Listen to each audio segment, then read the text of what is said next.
So we just finished page 1 of our Introducing Valence Electrons notes, and now we're going to move to the back page.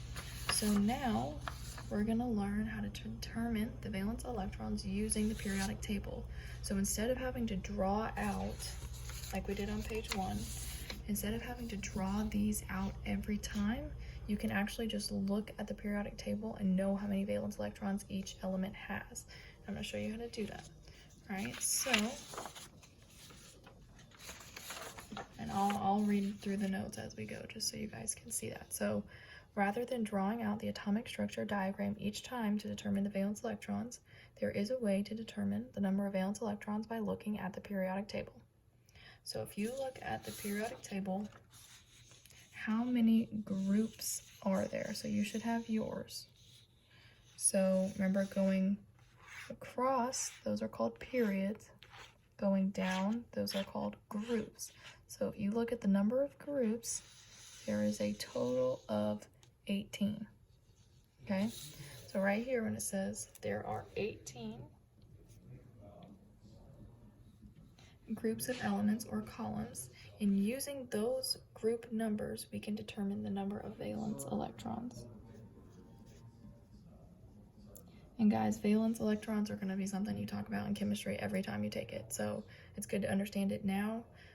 If you get confused, remember you can email your teachers and we'll get back to you as soon as we can. Okay, so let's look at our groups. So group number 1 are the alkali metals, and group 2 are the alkali earth metals. Any element in these groups are going to have the same number of valence electrons as the group number. And if you don't believe me, go through and draw your atomic structures. Like, let's see, which ones did we draw at? We draw out any of these? Okay, so we drew out hydrogen in our example, and it did in fact have 1 valence electron. If I drew out lithium, lithium has 3 protons, so it has 3 electrons. So if we draw lithium, first shell holds 2, second shell holds 8, but we only have 1 more. Now it has 1. You can go through and check those, do some practice, and you will find that every time in group 1, there's 1 valence electron. Alright, and that same concept is for group 2. So group 2, all of these elements are going to have 2 valence electrons in their outer shell. So if you don't believe me, we can try it.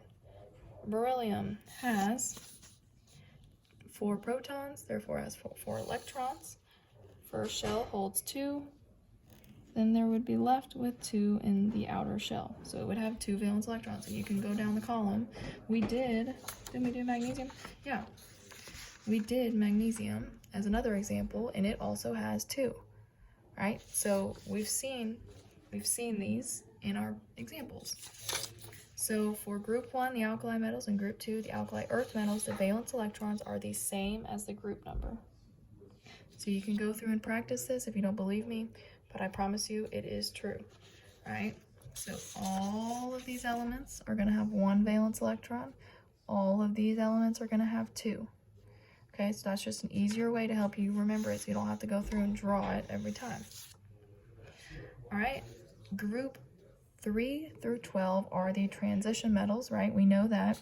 And determining the number of valence electrons has a lot of exceptions within this group. So we will not be doing examples or bonding with these elements for the most part.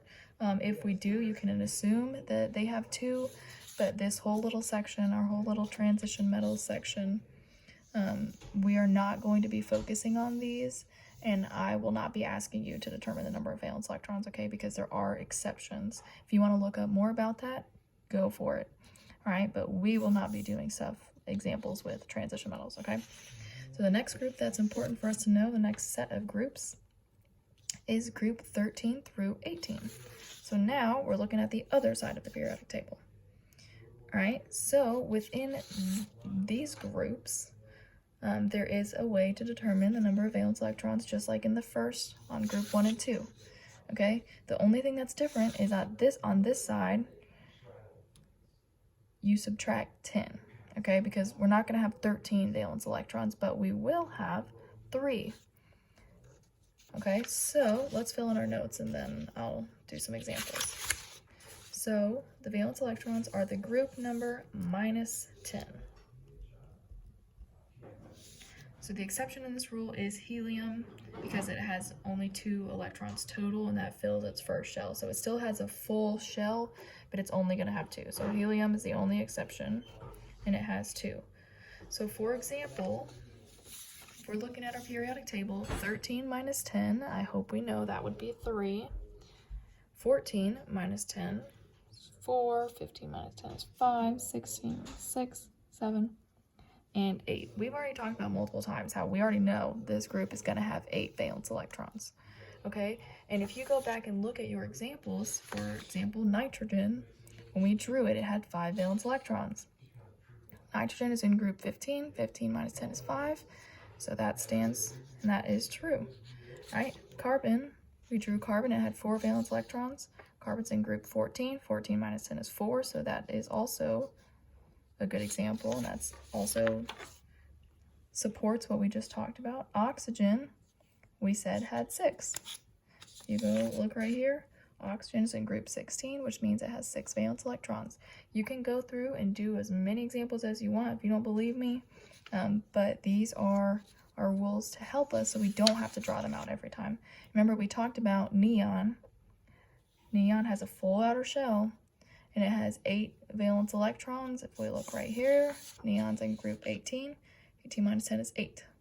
All right, so our way to remember the valence electrons in 13 through 18 is just subtracting 10 from our group number. So all of these would have 3, 4, 5, 6, 7, 8. Okay? So we have some examples written out right here, but that's what we just talked about. All right? And so the maximum number of valence electrons used for bonding is what? What did we just talk about on the first page? What does the octet rule mean? It means that the maximum number is 8. So this is just reminding us about what we talked about on page 1 with the octet rule. Okay? Our magic number is 8. All right? I know that was a lot. And we will be focusing on the basics. In your packet, you have multiple pages of practice determining valence electrons, and I really encourage you guys to practice, and when you get to something and you or just get confused, email us. Email your science teacher, okay? We're here to help you guys. We want you to do well. So go ahead and finish getting these notes down and start practicing. All right, y'all are awesome. Keep up the good work, and we will keep teaching science, and we're going to have fun.